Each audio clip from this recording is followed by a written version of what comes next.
Filipi pasalnya yang keempat ayatnya yang ke-12. Ini Rasul Paulus sendiri yang ngomong, saudara. Rasul Paulus ngomong apa? Aku tahu apa itu kekurangan. Rasul Paulus ngomong, aku tahu apa itu kelimpahan. Dalam segala hal, dalam segala perkara, tidak ada sesuatu yang merupakan rahasia bagiku. Baik dalam hal kenyang, maupun kelaparan, baik dalam hal kelimpahan, maupun kekurangan. Artinya apa, saudaraku? Buat Rasul Paulus ya, saudaraku. Kalau untuk demi Yesus, harus kekurangan, harus bayar harga, harus pikul salib. Dia kehilangan privilege-nya sebagai seorang Rom dan seorang Yahudi ya, saudaraku. Kalau demi Yesus, dia kehilangan semua manfaat-manfaat. So be it. Dia gak takut. Dia tidak mau kompromi dosa. Dia tidak akan menjual imannya. Oh, dan yang ini saya bangga terhadap jemaat keluarga Allah, saudara. Saya mendengar cerita beberapa waktu yang lalu, saudara, dari seorang pelayan Tuhan di gereja kita. Ditantang oleh orang tuanya, kamu tinggalkan iman Kristenmu atau kamu kehilangan warisan? Dia katakan kepada orang tuanya, kalau Yesusku tidak akan pernah aku jual. Rasul Paulus mengajarkannya clear. Pikul salib, jangan takut. Bayar harga, lakukan.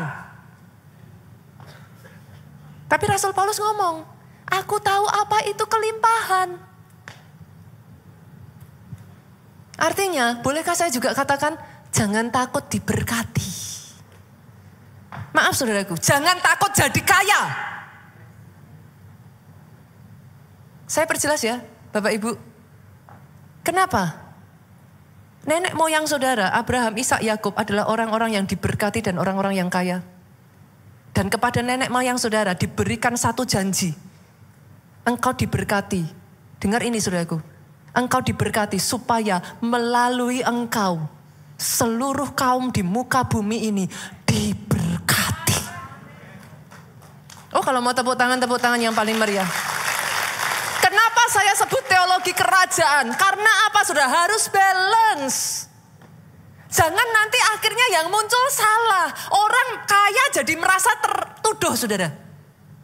Orang kaya disamakan tidak rohani. No. Tapi juga jangan sebaliknya. Hanya mengejar kekayaan, ke gereja ngejarnya mujizat. Itu pun no. Kalau engkau diberkati, punya maksud ilahi, jadi berkat buat orang lain. Kalau engkau diizinkan mengalami proses, dalam masa prosesmu, jangan jual Yesusmu. Pikul salibmu, ikut Yesus sampai akhir. Itu yang balance. Dan doa saya ya saudaraku, doa saya ya, orang-orang yang siap seperti ini ya, engkau dikejutkan oleh favornya Tuhan. Kenapa saya katakan dikejutkan oleh favornya Tuhan ya saudaraku? Kenapa sampai disebut dikejutkan, Bu? Kan sampai kaget toh saudaraku.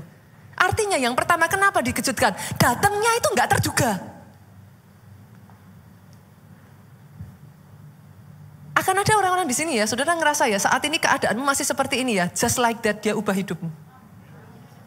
Just like that. Saudara tuh kayak ya, ada sebagian orang ngomong sama saya, pastor, mau didoain pastor supaya usaha saya laku. Tapi dengerin ya saudaraku, saudara harus mempersiapkan diri saudara ya.